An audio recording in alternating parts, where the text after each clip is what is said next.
क्या कभी आपने सोचा है कि महाभारत के युद्ध में अर्जुन के रथ की पताका पर हनुमान जी क्यों विराजमान थे?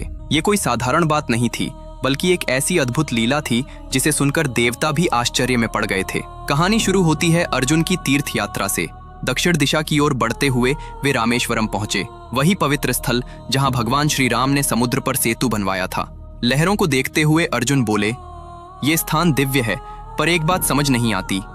श्री राम स्वयं महान धनुर्धर थे, फिर उन्हें पत्थरों से पुल बनाने की क्या आवश्यकता थी? अगर मैं वहां होता तो अपने बाणों से ऐसा सेतु बना देता जिस पर पूरा वानर दल आसानी से पार हो जाता। ये सुनकर समीप बैठे हनुमान जी मुस्कुरा उठे।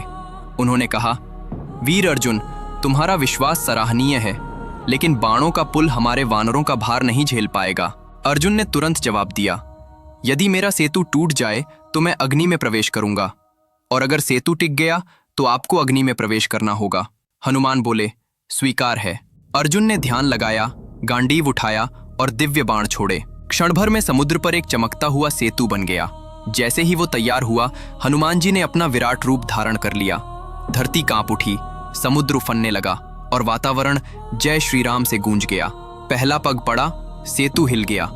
दूसरा पग पड़ा, चरमराहट सुनाई दी, और तीसरे पग के साथ ही समुद्र का जल अचानक लाल हो गया, मानो उसमें किसी का रक्त घुल गया हो। हनुमान बोले, अर्जुन, अग्नि प्रज्वलित करो, मैं हार स्वीकार करता हूं। अर्जुन ने तुरंत अग्नि जलाई, लेकिन उसी क्षण चारों दिशाओं में दिव्य प्रकाश फैल गया। उस प्रकाश से भगवान श्री कृष्ण प्रकट हुए। कृष्ण मुस्कुराकर बोले, हनुमान, जब तुमने तीसरा पग रखा, मैं कछुआ बनकर नीचे था। तुम्हारे चरणों के प्रभाव से मेरा कवच फट गया और रक्त बहा।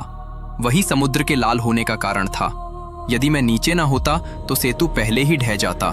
ये सुनकर हनुमान जी की आंखों में आंसू आ गए। वे बोले, प्रभु, अनजाने में मेरे चरण आप पर पड़ गए, मुझे क्षमा करें। कृष्ण ने कहा, हनुमान, ये सब मेरी ही इच्छा थी। अब तुम अर्जुन के रथ की ध्वजा पर विराजो ताकि उसकी विजय सुनिश्चित रहे। और उसी क्षण से हनुमान जी अर्जुन के रथ की पताका पर स्थापित हुए। युद्ध भूमि में हर प्रहार के साथ गूंजता रहा, जय श्री राम, जय हनुमान।